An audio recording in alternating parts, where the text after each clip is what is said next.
गुरुवे नमः। नमामि विष्णुपदाय कृष्णपृष्ठाय भूतले श्रीमते भक्तिवेदान्त स्वामिनिति नामिने शलाकया चक्षुरुन्मिलितं येन तस्मै श्रीगुरुवे नमः। निर्विशेषशून्यवादी पश्यतदेशतारिणे श्रीकृष्ण चैतन्य प्रभु नित्यानंद श्री अद्वैत गदाधर शिवासदि गौरभक्तवृंद। हरे कृष्ण कृष्ण कृष्ण हरे हरे, हरे राम राम राम हरे हरे। श्रील प्रभुपाद की जय, समवेत भक्तवृंद की जय। श्रीमद् भागवतम दशम स्कंद 31वां अध्याय, गोपियों का गीत, विरह गीत। हमने श्लोक संख्या 9 तक पढ़ लिया था। आज से श्लोक संख्या 10 से आगे।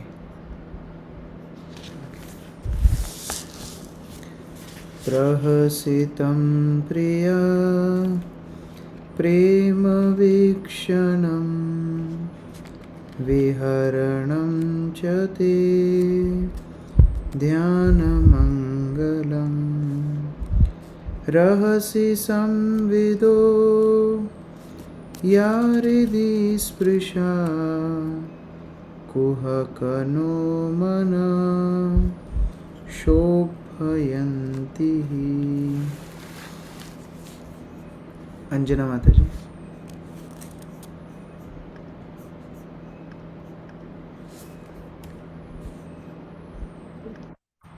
आपकी हंसी, आपकी मधुर प्रेम भरी चितवन, आपके साथ हमारे द्वारा भोगी गई घनिष्ठ लीलाएं और गुप्त वार्ताएं, इन सब का ध्यान करना मंगलकारी है और ये हमारे हृदय पर को स्पर्श करती हैं, किंतु उसके साथ ही हे छलिया, वे हमारे मन को अति शुद्ध भी करती हैं। हरे कृष्ण। तो भगवान की हर वस्तु जो भी भगवान से संबंधित है, उनके रूप गुण लीला माधुरिमा, उनका नाम, सब कुछ हृदय को स्पर्श करने वाला है और मंगलकारी है। तो जब कोई भक्त भगवान के स्पर्श में, उनकी कथा के श्रवण के माध्यम से, कीर्तन के माध्यम से रहता है, तो भगवान को अनुभव उसी प्रकार से करता है। तो यहाँ गोपियाँ बोल रही, पिछले श्लोक में बोला था कि जो आपकी महिमा का वर्णन प्रसार प्रचार पूरे विश्व में करते हैं, सबसे बड़े दानी हैं, और वो कथा श्रवण करके हृदय को संतोष मिलता है, हृदय को मंगल होता है। चलसि यद्व्रजा चारयन् पशून् नलिन सुंदरम नाथ ते पदम शीलतृणाङ्कुरैः सीदति नना सीदति तिना कलिलतां मना कांत गच्छति। शोभा माता जी। चाहे आपकी बनो केवल। हे स्वामी, हे प्रियतम, जब आप गांव छोड़कर गाय चराने के लिए जाते हैं तो हमारे मन इस विचार से विचलित हो उठते हैं कि कमल से भी अधिक सुंदर आपके पांव में अनाज के नोकदार छिलके तथा घास फूस एवं पौधे चुभ जाएंगे। भगवान की लीलाओं का श्रवण कर रहे हैं और श्रवण करके चिंतन भी कर रहे हैं। तो श्रवण पक्का होता है जब हम उसके ऊपर मनन करते हैं। तो श्रवण के बाद होता है मनन। तो जब श्रवण, जो कुछ हमने सुना है गुरुजनों से, भागवत में या अलग अन्य स्थानों से, फिर कभी बैठ करके उसका चिंतन भी करना चाहिए। तो यहाँ गोपियाँ चिंतन कर रही हैं कि आप जब गाय चराने जाते होंगे तो आपके पैर तो इतने कोमल हैं, तो घास आपको चुभती होगी तो कितना आपको कष्ट होता होगा। ऐसे वो चिंतन कर रही हैं। दिन परीक्षये नीलकुंतले वनरुहाननं बिभ्रदाव्रतं घनरजस्वलं दर्शयन्मुहुः मनसि न स्मरं वीरयच्छसि। किरण माता जी पढ़िए।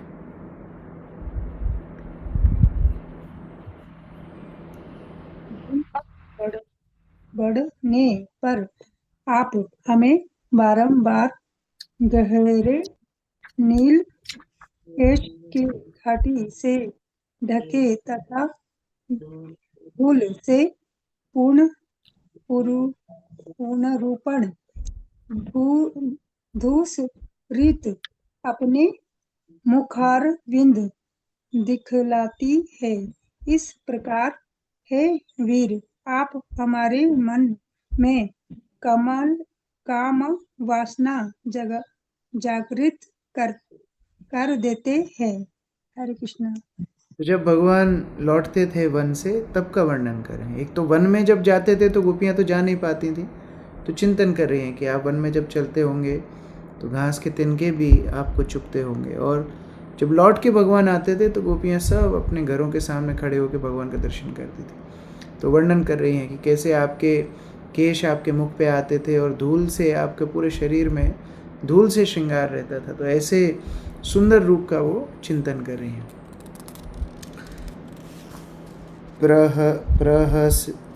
ये तो हो गया था ना 13। प्रणत कामदं पद्मजार्चितं धरणिमण्डनं ध्येयं पदि चरणपङ्कजं शान्तमं च ते रमणनस्तनाय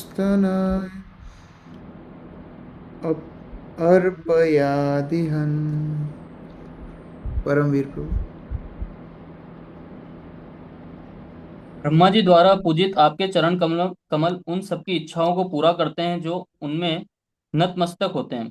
वे पृथ्वी के आभूषण हैं, वे सर्वोच्च संतोष के प्रदाता हैं और संकट के समय चिंतन के लिए सर्वथा उपयुक्त है। हे प्रियतम, हे चिंता के विनाशक, आप कृपया उन चरणों को हमारे स्तनों पर रखें।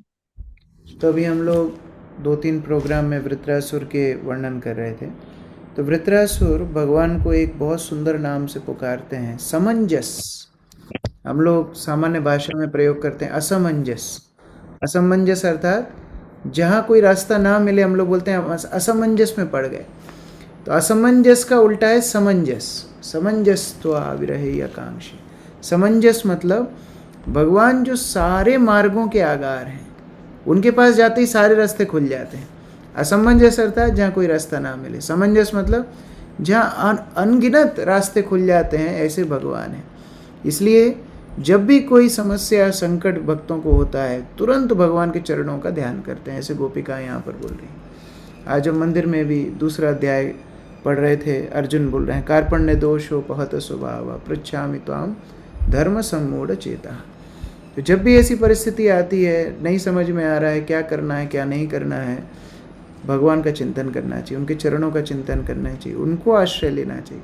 तो इस तरह पे गोपियाँ बोल रही हैं, आपके चरण कमल ब्रह्मा जी से लेके सारे जीव केवल आपको आश्रय लेने से अभय प्राप्त करते हैं। सुरतवर्धनम शोकनाशनम स्वरितवेणुना सुष्ठुचुम्बितम् विस्मरणं निर्णाम वितरवीरनस्ते अधामृतम। नीतू माता जी। हरे कृष्णा प्रभु जी। हे वीर, आप अपने होठों के उस अमृत को हमें वितरित कीजिए जो युगल आनंद को बढ़ाने वाला है और शोक को मिटाने वाला है। उसी अमृत का आस्वाद आपकी ध्वनि करती हुई वंशी लेती है और लोगों को अन्य सारी आसक्तियां विसरा देती है। हरे कृष्णा प्रभु जी। अमित प्रभु तात्पर्य। संगत प्रणाम। तात्पर्य। इस श्लोक पर श्री विश्वनाथ चक्रवर्ती की मनोरम टीका गोपिया तथा भगवान श्री कृष्ण के मध्य वार्तालाप के रूप में हुई है। गोपिया कहती हैं, हे कृष्ण, आप तो बिल्कुल सर्वश्रेष्ठ वैद्य धन्वंतरी लगते हो, अतः हमें कोई औषधि दो, क्योंकि हम आपकी भोग इच्छा के रोग से पीड़ित हैं। आप हमें अपने होठों की औषधि के रूप में अमृत हमसे बिना किसी बड़े मूल्य लिए मुफ्त दो। आप तो बड़े दानवीर हो, इसलिए आपको चाहिए कि दुष्ट से दुष्ट व्यक्ति को भी इसे बिना किसी मूल्य के दो। यह समझ लो कि हम अपना जीवन खोने वाली हैं और आप वह अमृत देकर हमें पुनः जीवन दान दे सकते हो।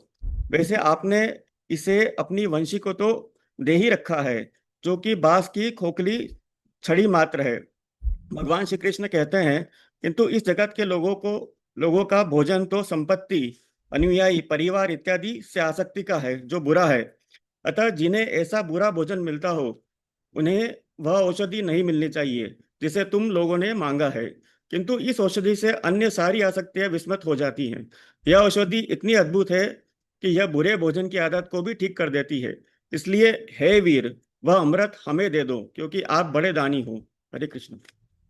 तो भगवान बोल सकते हैं, अरे बाकी लोग तो कुछ और ही मांगते हैं, संपत्ति मांगते हैं, अनुयायी मांगते हैं, बहुत सारी भौतिक वस्तुएं मांगते हैं, तो आप ये हमारे अधामृत को क्यों मांग रही हो? तो गोपिकाएं बोलती हैं, क्योंकि ये ऐसी औषधि है कि जो आपकी माधुरिमा को आस्वादन करेगा, बाकी सब भूल जाएगा, अन्यत्र सारी वस्तुएं भूल जाएगा। भगवान कपिल मुनि बताते हैं, केवल भगवान मदन मोहन की आँखों की भ्रुकुटियों को देखने मात्र से हृदय की काम वासनाएं दूर हो जाती हैं। पूरे मुख का दर्शन करना तो अलग बात, केवल उनकी भौहें देखने से काम वासनाएं विलुप्त हो जाएंगी। तो इतने पवित्र भगवान हैं, उनके स्पर्श में जो आएगा पवित्र हो जाएगा। श्लोक संख्या 15। अटति जत भवान अहनिकाननम त्रुटियुगायते त्वामपश्यतां कुटिलकुन्तलं श्रीमुखं च ते जड उदीक्ष्यतां पक्ष्मकृत दृशम्। अंकित गुप्ता प्रभु पढ़िए। जब आप दिन के समय जंगल चले जाते हैं तो एक क्षण का एक अल्पांश भी हमें युग सरीखा लगता है, क्योंकि हम आपको देख नहीं पाते। और जब हम आपके गले बालों से शोभित होने के कारण इतना सुंदर लगता है, देखती भी हैं, तो ये हमारी पलकें हमारे आनंद में बाधक बनती हैं, जिन्हें मूर्ख सृष्टा ने बनाया। हरे कृष्ण। महाप्रभु इसी भाव को शिक्षाश्रम बोले, युगायितम निमेषेण चक्षुषा प्रविश्यायितम शून्यायितम जगत सर्वम गोविंद विरहिण। एक एक क्षण एक युग के समान प्रतीत होता है, ऐसा गोपियाँ बोल रही हैं। और सृष्टा ब्रह्मा जी को मूर्ख बोल रही हैं कि इनको इतना भी अकल नहीं है, ये आँखों में इन्होंने पलके बना दी हैं, तो जब पलके झपकती हैं तो हम भगवान का दर्शन नहीं कर पाते। और हम भगवान का नाम लेते हैं, पलकी ऐसे बंद होती हैं कि वो खुलती ही नहीं है लेकिन गोपियों की पलकें एक क्षण के लिए झपकती हैं। वो बोल रही हैं ये बाधा है, ये तो अच्छा क्रिएशन नहीं किया, अच्छा प्रोडक्ट नहीं बनाया। पति सुतान्वया भातृबान्धवान् अति विलंघ्यते अन्त्यच्युत गता गतिविदस्तवो गीतमोहिता कितव योषिता कस्त्यजेन्निशि। प्रमोदानंद प्रभु जी। हरे कृष्ण प्रभु जी। हे अच्युत, आप भली भांति जानते हैं हम क्यों आई हैं। आप जैसे शरीर के अतिरिक्त भला और कौन होगा जो अर्ध रात्रि में उनकी बांसुरी के तेज संगीत से मोहित होकर उसे देखने के लिए आई तरुणी स्त्रियों का परित्याग करेगा। आपके दर्शनों के लिए हमने अपने पतियों, बच्चों, बड़े बूढ़ों, भाइयों तथा अन्य रिश्तेदारों को पूरी तरह से ठुकरा दिया है। हरे कृष्ण प्रभु जी। तो सबको छोड़ करके आपके आश्रम में आए, अभी आप विलुप्त हो गए हमारी दृष्टि से। तो जैसे हमने पहले श्लोक में देखा था, भगवान को बार बार वो प्रार्थना करें, आप कृपया दोबारा हमारे सामने प्रकट हो जाइए। अभी जितने भक्तों की प्रार्थना आप देखेंगे, सभी वो एक बात जरूर भगवान को बोलते हैं, भगवान आप हमारे साथ जो करना है कर लीजिए, जो योनि में डालना है डाल लीजिए, बस आपकी विस्मृति मत दीजिए, आपको हम कभी भूलें ना, ऐसी वो प्रार्थना करते हैं। रहसि संविदं हृश्चयोदयं प्रहसिताननं प्रेम वीक्षणं बृहदुराश्रियो वीक्ष्य धामते मुहुरति स्पृहा मुह्यते मनः। अंकित निगम प्रभु।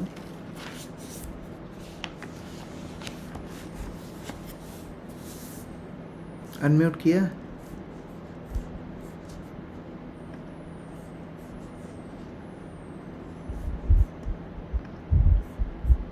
ठीक है, अर्चना माता जी। हरे कृष्ण। हाँ पढ़िए। जब हम आपके साथ एकांत में हुई घनिष्ठ वार्ताओं का चिंतन करती हैं तो अपने हृदयों में कामोदय अनुभव करती हैं और आपकी हंसमुख आकृति, आपकी प्रेममयी चितवन तथा आपके चौड़े सीने का जो कि लक्ष्मी का वासस्थान है स्मरण करती हैं, तब हमारे मन बारंबार मोहित हो जाता है। इस तरह हमें आपके लिए अत्यंत गहन लालसा की अनुभूति होती है। हरे कृष्ण प्रभु। व्रजवनौकसां व्यक्तिरङ्गते वृजिनहन्त्र्यलं विश्वमङ्गलं त्यजमनाकच नस्त्वत्स्पृहात्मनां स्वजनहृद्रुजां निशोदनम्। प्रसिद्ध चैतन्य प्रभु। हे प्रीतम, आपका सर्वमंगल प्राकट्य व्रज के वनों में रहने वालों के कष्ट को दूर करता है। हमारे मन आपके सानिध्य के लिए लालायित है। आप हमें थोड़ी सी वह औषधि दें जो आपके भक्तों के हृदयों के रोग का शमन करती है। यत्ते सुजात चरणां बुरुहं स्तनेषु भीता शनैः प्रिया दधिमहि कर्कशेषु तेनाटव विम्मटसि तत् व्यथते न किं स्वित् कोर्पादिभिर्भ्रमति धीर्भवत् आयुषं न। अर्चना माता जी। हे प्रियतम, आपके चरण कमल इतने कोमल हैं कि हम उन्हें धीरे से अपने स्तनों पर डरते हुए हल्के से ऐसे रखती हैं कि आपके पैरों को चोट पहुंचेगी। हमारा जीवन केवल आप पर टिका हुआ है, अतः हमारे मन इस चिंता से भरे हैं कि कहीं जंगल के मार्ग में घूमते समय आपके कोमल चरणों में कंकड़ों से चोट न लग जाए। इस प्रकार से जब गोपियाँ 19 श्लोकों में प्रार्थना करती हैं, श्री शुकवाच इति गोप्या प्रगायन्त्य प्रलपन्त्यश्च चित्रद्धा रुरुदुः सुस्वरं राजन् कृष्ण लालसा। प्राजोल पढ़ो। ये बहुत विख्यात श्लोक है। उन्होंने कहा, हे राजन, इस प्रकार आकर तथा आपके हृदय की बातों को विविध मोहक विधियों के प्रकट करके गोपियाँ जोर जोर से रोने लगी। हे भगवान श्री कृष्ण का दर्शन करने के लिए अत्यंत लायक थी। कृष्ण दर्शन लालसा, जो भगवान के दर्शन की लालसा नहीं रखेगा भगवान प्राप्त नहीं होंगे। रुरुदम सुस्वरम राज, एक साथ मिल करके जब उन्होंने रोदन किया और भगवान की लालसा के लिए वो एकदम क्लांत हो गई, विरह में डूब गई, तब भगवान प्रकट हुए। तो श्री चैतन्य महाप्रभु अपने उदाहरण से बताते हैं किस तरह तीव्रता उनके हृदय में थी भगवान को दर्शन करने के लिए, भगवान की संगति प्राप्त करने के लिए। तो इसीलिए हम लोग के अंदर वो लालसा होनी चाहिए, भगवान के दर्शन, भगवान की सेवा, भक्तों का संग। और जितनी लालसा होगी उतना ही हम भगवान की संगति, भक्तों की संगति प्राप्त कर पाएंगे। तासाम अविरभुश्चौरे स्मयमाना मुखाम्बुजा पीताम्बरधरास्राग्वी साक्षान् मन्मथ मन्मथा। विनोद प्रभु।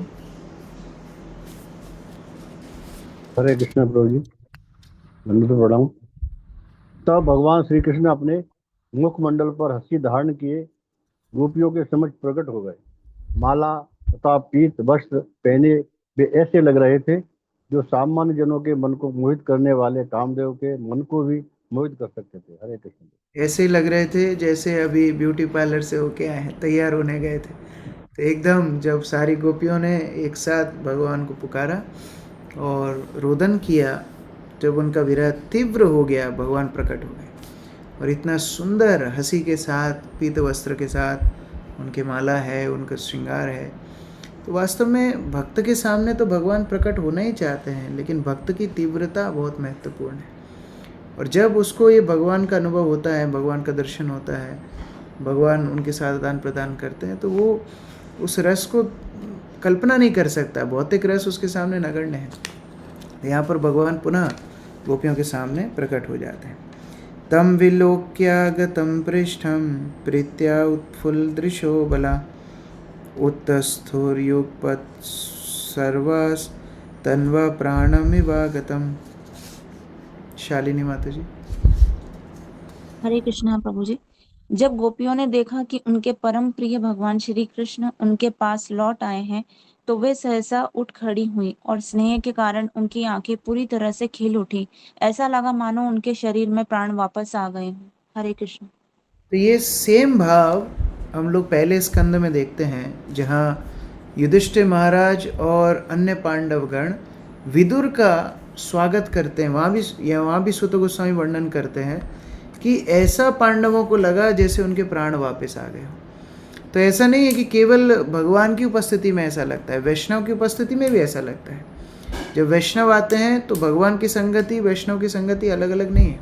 वहाँ ठीक यही एक्सप्रेशन इस्तेमाल हुआ है कि कैसे मानो उनके प्राण वापस आ गए हों। विदुर को देख करके उनको इतना आनंद आया। यहाँ पर गोपियों को भगवान को देख करके ऐसा आनंद आया जैसे प्राण वापस आ गए। काचित् कराम्बुजं शौरेर्जग्रे अंजलिना मुदा काचित् दधार तद्बाहुम् अंसे चंदन भूषितम्। कौशल्य सुंदरी माता जी।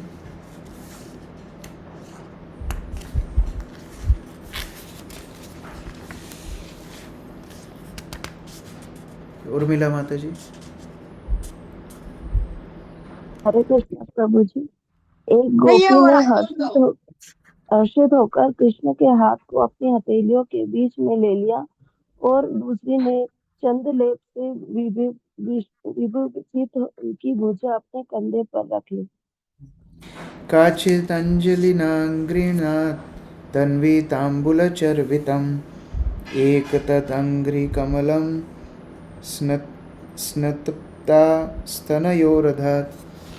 अनुपमा राधिका माता जी। एक छरहरी गोपी ने आदर पूर्वक अपनी हथेलियों में उनके चबाए पान का झूठन ले लिया और काम इच्छा से तप्त दूसरी गोपी ने उनके चरण कमल अपने स्तनों पर रख दिए। एका भ्रूकुटिम आबद्य प्रेम संरंभ विह्वला ज्ञाते वैक्षत कटाक्षेपै संदष्टा दशनच्छदा। रघुवीर प्रभु।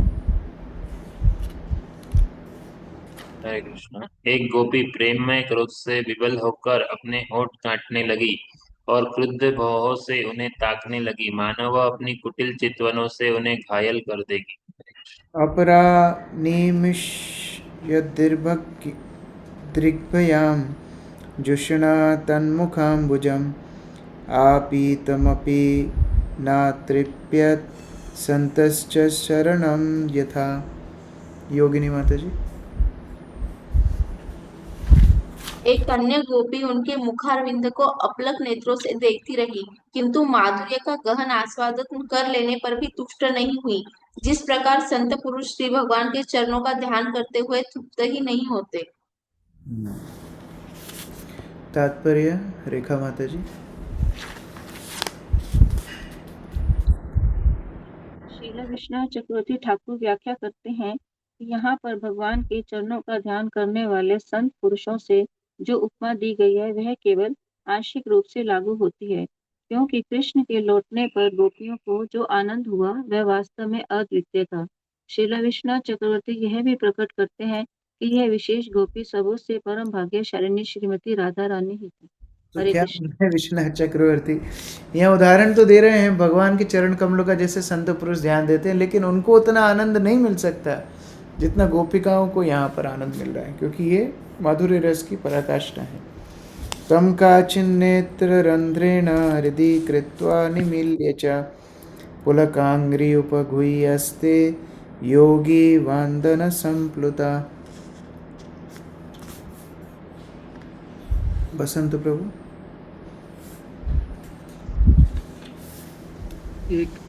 एक गोपी ने भगवान को अपनी आंखों के छिद्र से ले जाकर उन्हें अपने हृदय में रख लिया।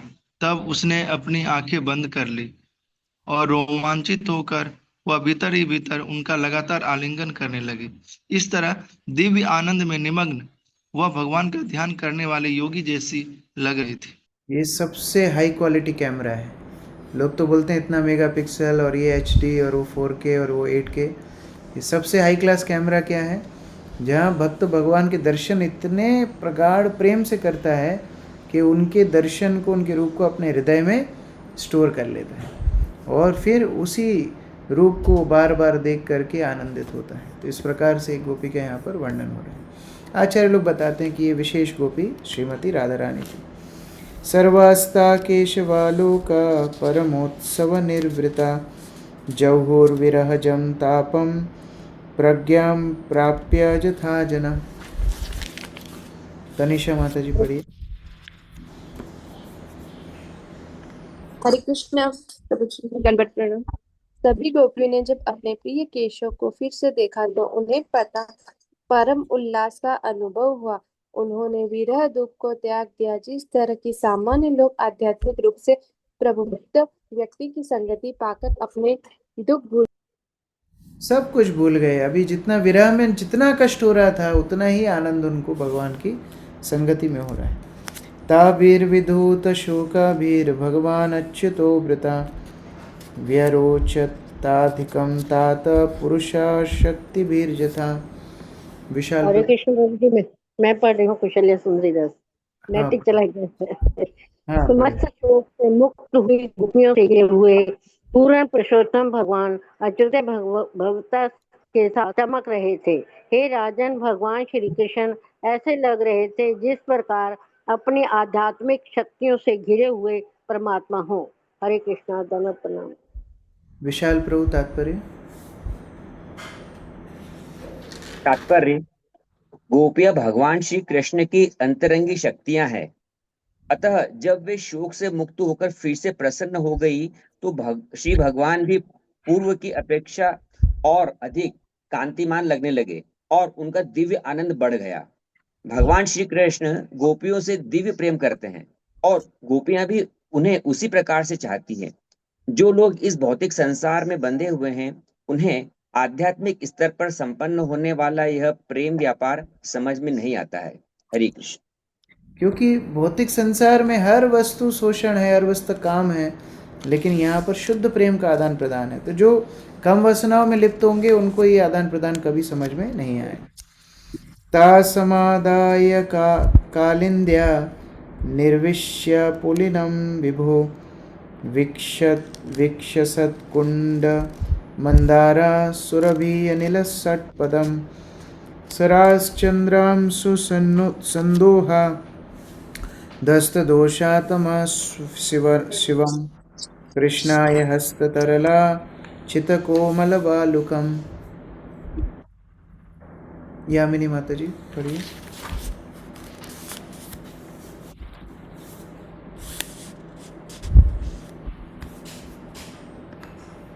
परमेश्वरी माता जी। कालिंदी के तट पर ले गए, जिसने अपने तट पर अपने लहर रूपी हाथों से कोमल बालों के ढेर बिखेर दिए थे। उस शुभ स्थान में कुंद तथा मंदार फूलों के खिलने से बिखारी सुगंध को लेकर मंद मंद वायु अनेक भौरों को आकृष्ट कर रही थी और शरदकालीन चंद्रमा की प्रबुद्ध किरणें रात्रि के अंधकार को दूर कर रही थी। तद्दर्शनाहलाद विभूत हृद्रजो मनोरथान्तं श्रुतयो यथा ययो स्वैरुतरीयै कुचकुङ्कुमाङ्कितैर् अचिक्लपन् आश्ननात्मबन्धवे। परमेश्वरी माता जी। अपने समक्ष साक्षात वेद रूप कृष्ण के दर्शन के आनंद से गोपियों की हृदय वेदना शमित हो गई और उन्हें लगा कि उनकी सारी इच्छाएं पूरी हो गई। उन्होंने अपने प्रिय मित्र कृष्ण के लिए अपनी ओढ़नियों से, जो कि उनके स्तनों में लगे कुमकुम से सनी थी, आसन बना दिया। हरे कृष्ण। तो जो ओढ़नी से, जो चुंदरी से वो इतनी देर से अपनी आंसुओं को पोंछ रही थी, उनका काजल इत्यादि बहुत कुछ उसमें लगा था। तो भगवान जब आए उसी को बिछा दिया और भगवान को बहुत प्रेम पूर्वक उधर बिठाया, क्योंकि प्रेम गोपियों का प्रधान है। हम लोग पवित्र स्थान आसन लगाते हैं, खूब मंत्र बोलते हैं, इदम आसनम स्वागतम स्वागतम। भगवान आते हैं कि नहीं आते पता नहीं, लेकिन यहाँ पर इतना प्रेम गोपिकाओं का है कि वो प्रेम से भगवान, वास्तव में उनके लिए वो वेद साक्षात वेद रूप में खड़े हैं। क्योंकि आगे हम देखेंगे कि कैसे वेद श्रुतियाँ भगवान को प्रार्थना करती हैं। अरविंद प्रभु पढ़िए।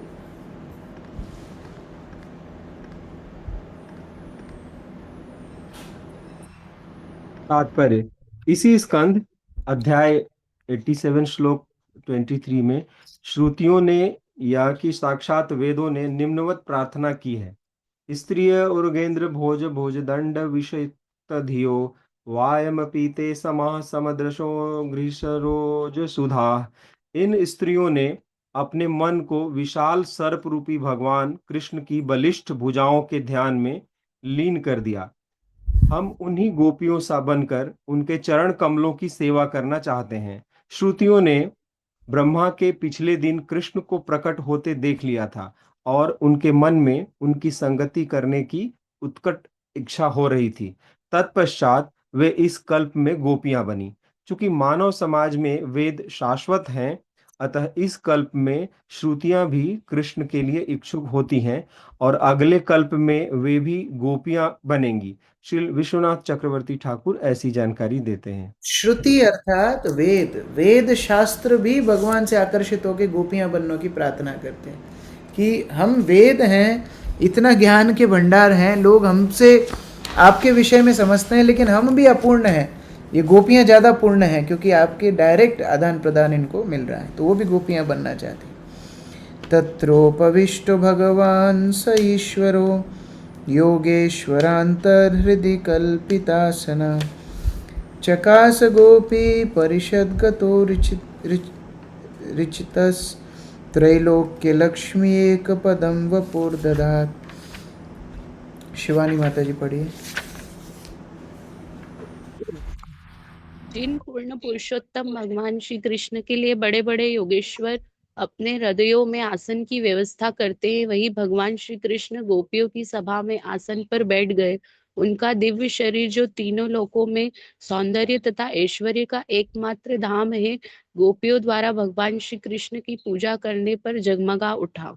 इतने बड़े बड़े आसन महापुरुष लोग भगवान को देते होंगे, स्वर्ण का, चांदी का, रत्नों का, पारसमणि का। वैकुंठ धाम में सब पारसमणि है, लेकिन यहाँ पर भगवान को एक सरल से पत्थर पर अपनी ओढ़नी को बिछा के भगवान को बोलते आप भगवान उस आसन को ग्रहण कर लेते हैं। श्याम गोविंद प्रभु जी पढ़िए, अनम्यूट कर लीजिए।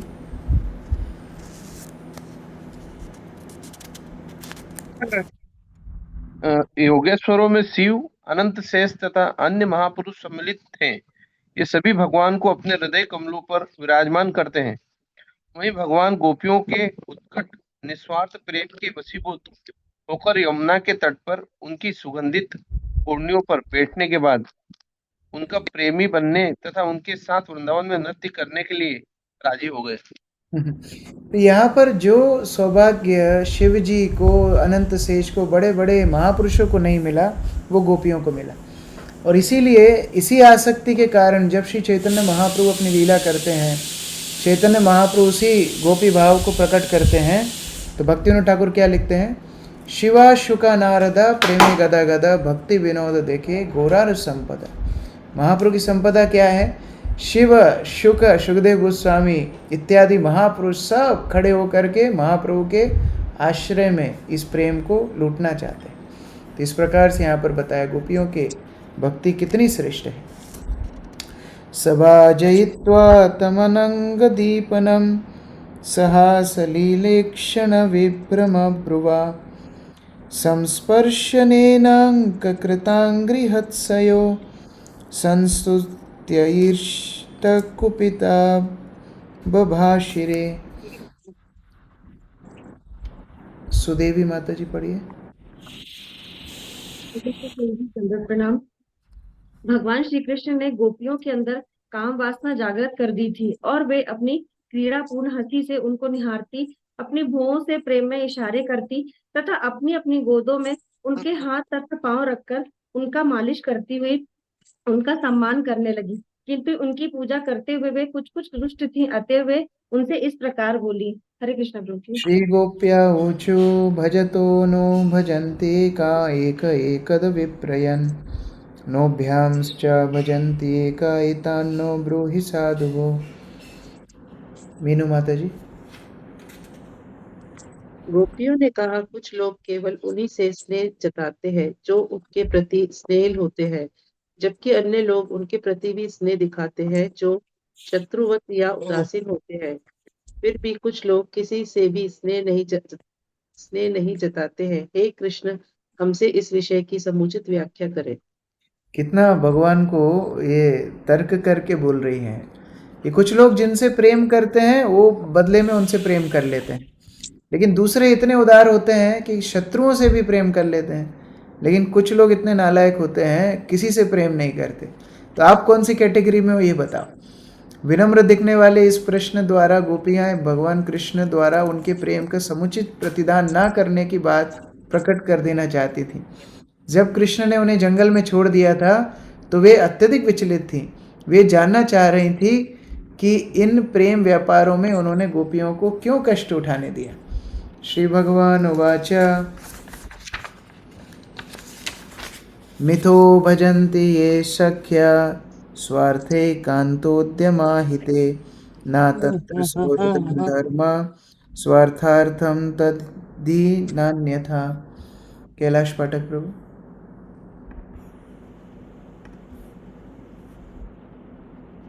हरे कृष्णा, दंडवत प्रणाम प्रभु जी।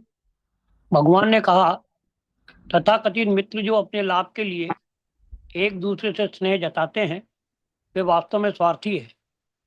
न तो उनकी मित्रता सच्ची होती है, न ही वे धर्म के असली सिद्धांतों का पालन करते हैं। यदि वे एक दूसरे से लाभ की आशा न करें तो वे प्रेम नहीं कर सकते। तो वास्तव में संसार में देखा तो जाता है लोग बहुत प्रेम एक दूसरे को दिखा रहे हैं, लेकिन वो स्वार्थपूर्ण होता है, ऐसा भगवान बोल रहे हैं। भजन्तिया भजतो ये वै करुणा पितरौ यथा धर्मो निरापवादोत्रो सौहृदं च सुमध्यमा। मोनिका माता जी पढ़िए।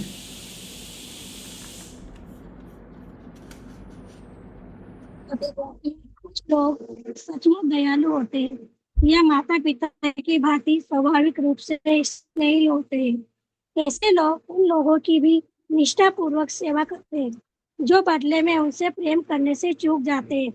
वे ही धर्म के अटल त्रुटि विहीन मार्ग का अनुसरण करते हैं और वे ही वास्तविक शुभ चिंतक है। फिर दूसरी कैटेगरी भगवान बता रहे हैं। पहला तो बताया स्वार्थपूर्ण आदान प्रदान, दूसरा बता रहे हैं कि हाँ कुछ लोग माता पिता जैसे भी होते हैं, हो सकता है बच्चे कुछ काम में ना आए लेकिन फिर भी उनकी सेवा करते हैं, तो वो भी एक प्रेम का स्तर है। फिर आगे बता रहे हैं भजतोपि न वै केचित् भजन्ति अभजता कुतः आत्मारामं हि आप्तकाम आकृत्य गुरुद्रुहा। विपिन प्रभु।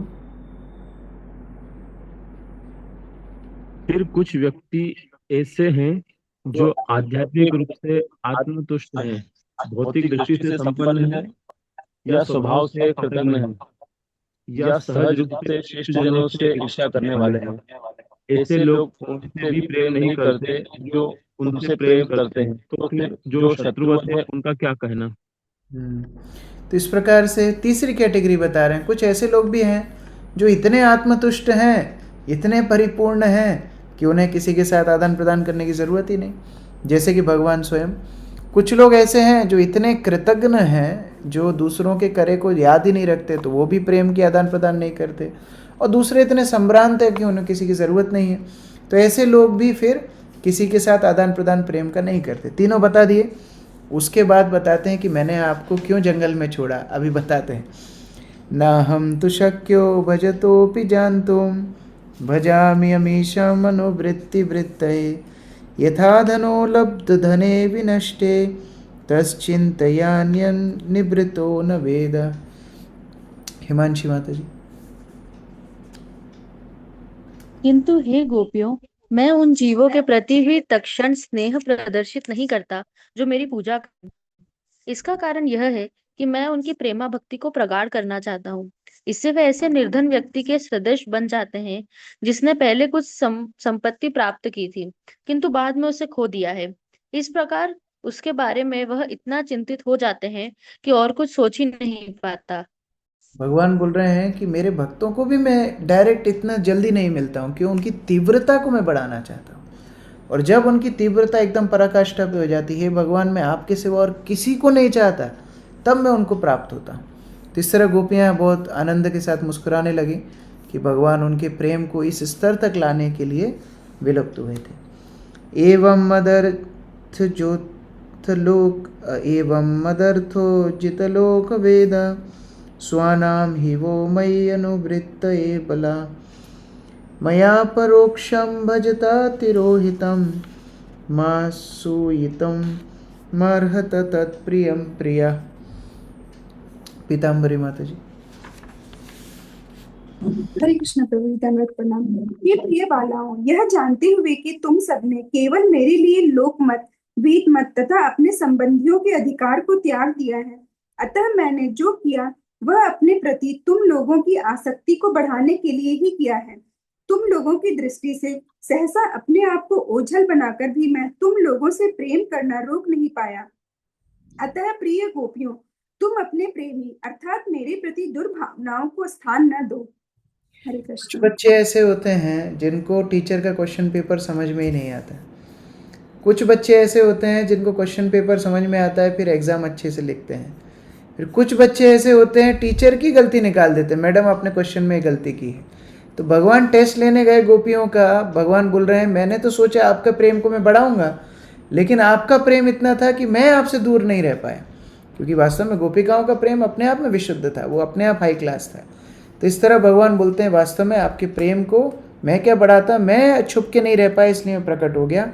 और लास्ट भगवान ये श्लोक बोलते हैं, बहुत फेमस श्लोक है, न पारयेयं निरवद्य संयुजाम स्वसाधु कृत्यं विबुधायुषापि वा या मा भजन दुर्जरगेह संखला संवृश्चया तद्दः प्रतीयातु साधुना। अदिति माता जी पढ़िए। हरे कृष्ण। मैं आप लोगों की निष्प्रह सेवा के ऋण को ब्रह्मा के जीवन काल की अवधि में भी चुका नहीं पाऊंगा। मेरे साथ तुम लोगों का संबंध कलंक से परे है। तुमने उन समस्त ग्रह बंधनों को तोड़ते हुए मेरी पूजा की है जिन्हें तोड़ पाना कठिन होता है। अतएव तुम्हारे अपने यशस्वी कार्य ही इसकी क्षतिपूर्ति कर सकते हैं। हरे कृष्ण। क्या बोल रहे हैं भगवान? वास्तव में आपके जो प्रेम है, आपका जो मेरे लिए दृढ़ता है, भक्ति है, मैं उसका भार, उसका जो ऋण है वो कभी चुका नहीं सकता। आपने मेरे लिए सब कुछ छोड़ करके यहाँ पर आए हो, वो ऋण मैं कभी चुका नहीं सकता।